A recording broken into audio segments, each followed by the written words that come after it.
नमस्कार, मी पंजाब तक राज्यातल्या सर्व शेतकऱ्यांना सांगू इच्छितो की राज्यामध्ये 26 मे पासून म्हणजे 26, 27, 28, 29, 30 आणि 31 मे पर्यंत दररोज भाग बदलत जोराचा पाऊस पडणार आहे म्हणून हा अंदाज लक्षात येतो।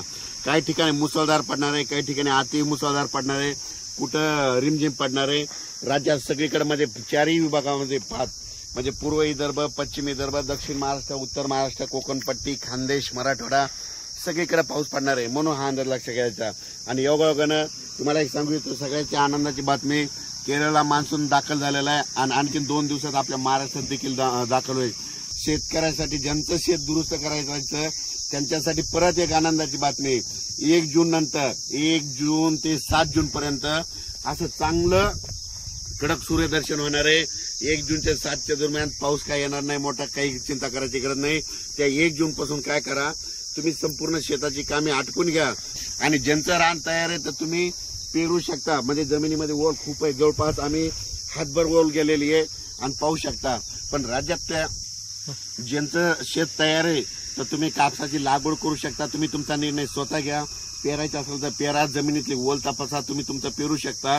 पण 1 तारखेनंतर 7 तारखेपर्यंत शेतकऱ्याला मेहनत करण्यासाठी म्हणजे पाऊस थोडा विश्रांती घेणार आहे म्हणून हा अंदाज लक्षात येतो। मान्सूननं दणदणीत म्हणजे आगमन इतकं जोरात केलंय तर तुम्हाला सांगतो, आज देखील म्हणजे आज 26 मेला देखील राज्यामध्ये आपल्या महाराष्ट्रामध्ये ठिकठिकाणी मुसळधार पाऊस पडणार आहे।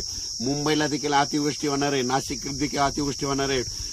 त्याच्यानंतर म्हणजे ह्या 31 मे पर्यंत मुंबई, पुणे, नाशिक 2, त्याच्यानंतर बीड जिल्हा, त्याच्यानंतर कडा, आष्टी ह्या भागात देखील मुसळधार पाऊस पडणार आहे म्हणून हे लक्षात येतं। सातारा, सांगली, सोलापूर देखील खूप पाऊस पडणार आहे म्हणून हे लक्षात येतं।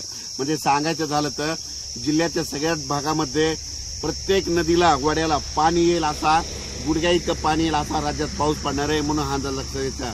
तर आज हे जरी ऊन पडलेलं असलं तरी तुम्ही बघा, दुपारी 2:30-3च्या नंतर राज्यामध्ये परत पावसाला सुरुवात होणार आहे। पण हा पाऊस पुन्हा रात्रभर आजूबाजूला पडतच राहणार आहे म्हणून हा अंदाज लक्षात येतो।